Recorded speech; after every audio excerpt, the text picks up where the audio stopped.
The water off Easy Red was somewhere in the low 50s that morning, which is warm enough to swim in for about 90 seconds and cold enough to kill you in about 30 minutes, and the Coxswain standing at the wheel of the landing craft had been watching men go into it for close to 4 hours. He was 22 years old.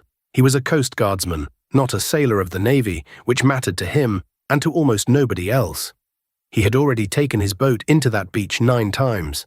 On the 9th run, the ramp had come down in 4 feet of water, and the men had gone forward off it the way they had been trained to, and the boat had backed off the sand inside of 40 seconds, because that was the entire doctrine, the whole of it, put ashore and get out, and he had done it correctly every single time. And then on the way back out to the transport line, roughly 300 yards off the beach, he throttled down. The engineman looked up. The bowman looked back at him. There was a rising tide behind them that was covering a field of steel obstacles with mines wired to the tops of them, and the boat was empty, and an empty boat in that water at that hour was worth more than almost anything else in the invasion, and every order that had been given to him in the preceding 36 hours pointed in exactly one direction, which was out toward the ships to load again. He turned the wheel the other way. What that man did over the next 2 hours would put him in front of a beachmaster who had the authority to have him relieved on the spot, and what happened in that conversation is the part of this story that almost nobody tells correctly, because it is not the part that sounds heroic. It is the part that sounds like paperwork, and the reason men off that transport were still arguing about it at reunions 40 years later is that both of them, the coxswain and the officer, were completely right. If you want more untold stories from the men who actually fought these wars, take a second and hit that subscribe button. Let me back up, because to understand why turning that wheel was not a small decision, you need to understand what an assault landing at Omaha actually was as a piece of machinery. Not as a photograph, as a machine. The transports for Omaha anchored roughly 11 miles offshore. That distance was not chosen because it was convenient. It was chosen because German coastal batteries could reach a great deal closer than that, and because a loaded attack transport sitting 5 miles off a defended coast is the single most expensive target in the theatre. So the men came down the nets in the dark into boats that were already in the water and already moving, 11 miles out. The boat was a 36-foot plywood box with a steel ramp on the front of it and a diesel engine in the back. It carried something like 36 men. It made 12 knots in flat water, and there was no flat water that morning. The run from the transport area to the beach took between 2 and 3 hours, depending on the boat, the load, and the sea. And in that time the men in the well of it stood shoulder to shoulder in the dark, soaked to the waist from spray, and a great many of them were sick, and the coxswain stood at the wheel behind them in the open, at the highest point of the boat, with his head above the armour, because there was no other way to see where he was going. That is the first thing to understand. The coxswain is the only man aboard who cannot take cover. It is not bravery. It is geometry. The second thing to understand is the beach itself. Omaha is a crescent about 6 miles long with bluffs behind it, and the tide there is enormous. At low water, the sand runs out something like 300 yards. At high water, it very nearly disappears.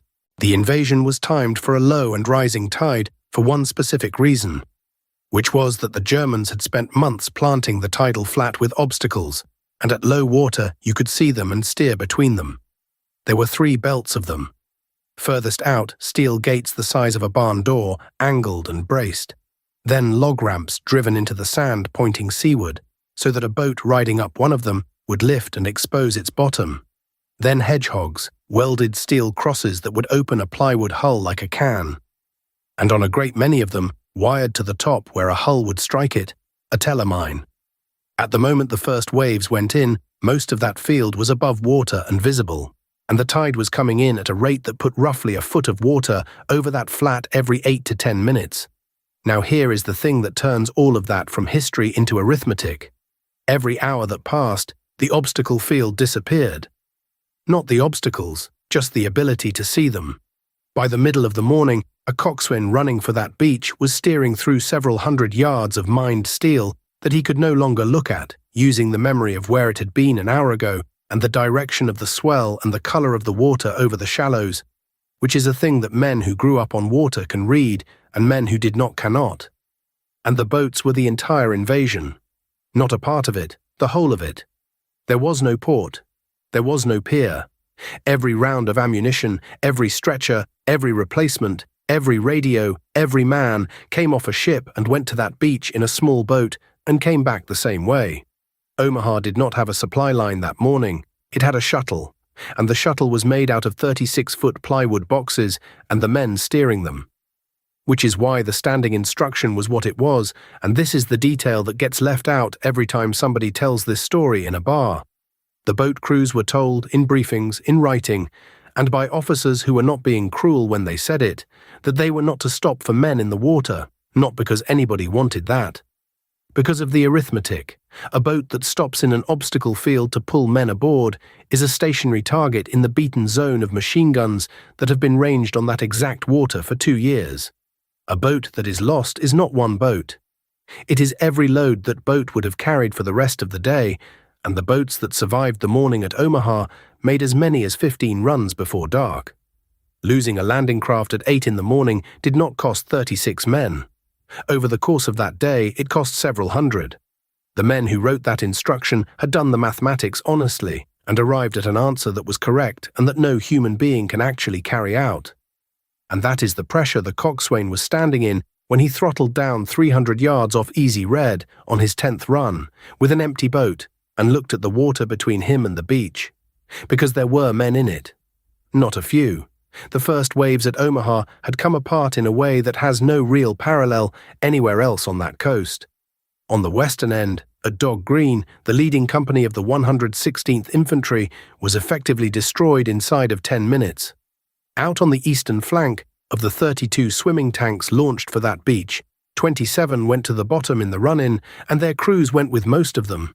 Men who reached the sand at all had crossed 300 yards of open flat carrying 60 pounds of equipment, and the ones who could not cross it had gone into the water to get out of the fire, and the tide that was hiding the obstacles was also coming up behind the wounded who could not move. That is the thing about a rising tide and a man with a broken leg. It is not violent, it is not fast. It takes about an hour, and he is awake for all of it, and he can see the boats. So the Coxswain turned in. Stay with me, because what he actually did is more interesting than the version that gets told, and considerably less cinematic. He did not drive up onto the sand. Driving up onto the sand would have finished him, and he knew it. What he did was work the boat sideways into the shallows along the line of the obstacle belt at very low speed, with the bowman up forward calling the water, and he used the boat the way a waterman uses a boat, which is to say, he let the swell put him where he wanted to be instead of fighting it with the engine. He came in on the seaward side of the second obstacle belt, and he stayed there. He did not lower the ramp. Lowering the ramp in that position would have taken the boat down by the head and filled it. Men were brought over the gunwale, which on a landing craft of that type is chest high on a standing man and effectively impossible for a man in the water with a wound. So the crew went over the side into the surf on lines and brought them back one at a time. It took a long while. The accounts are not consistent on the count. The lowest figure anybody put on it afterward was 19.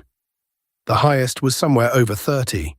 What they agree on is that the boat stayed in that water long enough that the crew of another craft, watching from further out, assumed it had been holed and was aground.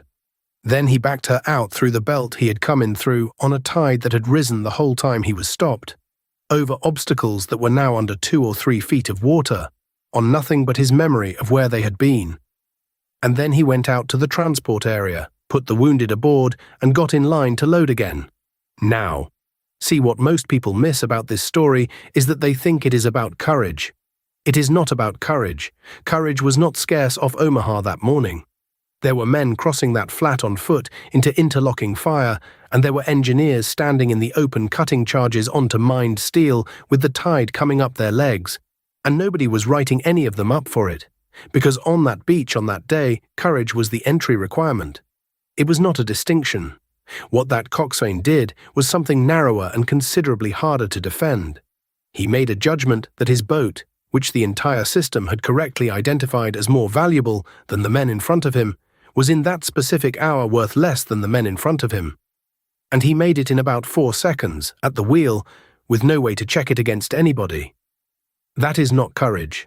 That is the far more uncomfortable thing, which is a junior man overruling a correct order on the grounds that the situation the order was written for is not the situation he is looking at. And here is what makes it genuinely difficult rather than merely inspiring. He could have been wrong. If a mine had taken the bottom out of that boat in the belt, the men he pulled out of the water would have died anyway. In the same water, 20 minutes later, along with his crew, and every load that Hull would have carried for the rest of the day, would simply not have arrived. The officers who told him not to stop were not cowards, and they were not bureaucrats. They were men who had been handed a problem with no good answer and had chosen the answer that killed the fewest people on paper. He got away with it.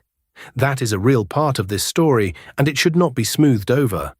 Other men that morning made the same decision and did not get away with it, and their names are on the same wall, and nobody tells their version, because a story only becomes a lesson when it ends well. The beachmaster who put him on report was doing his job. What he wrote, according to men who saw it, was that the craft had been absent from the shuttle rotation for a period of approximately 2 hours. That is all. It was true. The endorsement that came back down from the transport did not overturn it and did not punish it.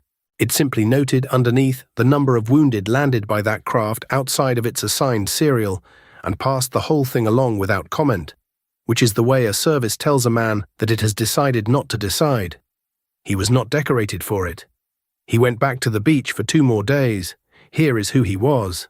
22 years old, out of the lower eastern shore of Maryland, from a town where the entire economy came out of the bottom of the Chesapeake Bay. His father was a waterman, and his father's father had been a waterman, and he had been culling oysters on the deck of a dead-rise boat since he was 9 years old in the winter, with his hands cracked open, which is the kind of childhood that either makes a man hate the water permanently or makes him incapable of being anywhere else. He had 2 younger brothers. One of them was in the Pacific on a destroyer escort, and the other was 14 and furious about it. He carried in the breast pocket of his jacket a printed tide table for the Chesapeake Bay for the year 1943, which was the wrong year and entirely the wrong ocean and of no practical use to anybody standing off the coast of France. He carried it because his father had gone through it in pencil, correcting the printed times against what the water had actually done, in a hand that got smaller toward the back of the book. His father's position, delivered many times and never explained, was that water tells you what it is about to do roughly an hour before it does it, and that the trouble is not that the signs are subtle. The trouble is that almost nobody is looking at the time. That is the whole of the man's technical background. He had no formal navigation training worth the name. What he had was 15 years of reading a shoal he could not see by the color of the chop over it, in a bay that shifts its bottom every winter, and on the morning of June 6, 1944, that turned out to be the single most transferable skill anybody put on that beach. There was a girl. Of course there was a girl. She worked in a packing house, and they had known each other since they were children, and had never discussed anything at all, and he wrote to her twice a month about the weather and the food, and never once about the war. Which was exactly right. He was not a philosophical man. When somebody asked him about it years later, at a reunion, in front of people, he said that the tide was coming and they could not get out of it, and then he changed the subject, and everyone who was there understood that the subject was closed permanently. Whether those 2 hours saved anything that would not otherwise have been saved is impossible to establish, and anybody who tells you otherwise is selling something. You cannot count the cost of the things that do not happen. The wounded he brought off that beach might have been taken off by somebody else an hour later. Some of them almost certainly would not have been. The loads his boat did not carry between roughly 9 and 11 that morning were carried by other boats later. And whatever that delay cost is spread out across a day so violent that it cannot be separated from anything else. What is possible to say is this: every landing craft off that beach was operating under an instruction that was correct in aggregate and unbearable in particular. Most crews followed it. Some did not. And the invasion succeeded not because one of those 2 groups was right, but because both of them existed at the same time, on the same water, in the same hour, and the beach was somehow served by both. So was he right to turn that boat around? Some would say no. that the instruction he broke was written by men with a wider view than his, that the shuttle was the only thing standing between the beachhead and being pushed back into the sea, that a service in which every coxswain decides for himself which of his orders apply to his own conscience is not a service but a crowd, and that he was rescued from the consequences of his own judgment by luck, which is not a plan and cannot be issued. Others would say exactly the opposite, that an instruction telling a boat crew to run past drowning men is an instruction that will be obeyed for about 2 hours and then stop being obeyed by anybody, and that the officers who wrote it knew that when they wrote it, and that the reason no one overturned that beachmaster's report, and no one enforced it either, is that the entire chain of command understood precisely what had happened and had no language in which to approve of it. Let us know where you land in the comments below, and if you want more untold stories from the men who actually fought these wars, make sure you subscribe.